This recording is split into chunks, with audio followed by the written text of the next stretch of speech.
الرحمن علم القرآن خلق الإنسان علمه البيان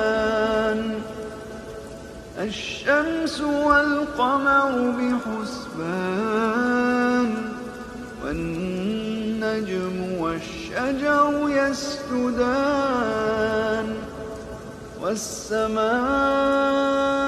رفعها ووضع الميزان ألا تطغوا في الميزان وأقيموا الوزن بالقسط ولا تخسروا الميزان والأرض وضعها للأنام فيها فاكهة والنخل ذات الأكمام والحب ذو العصف والريحان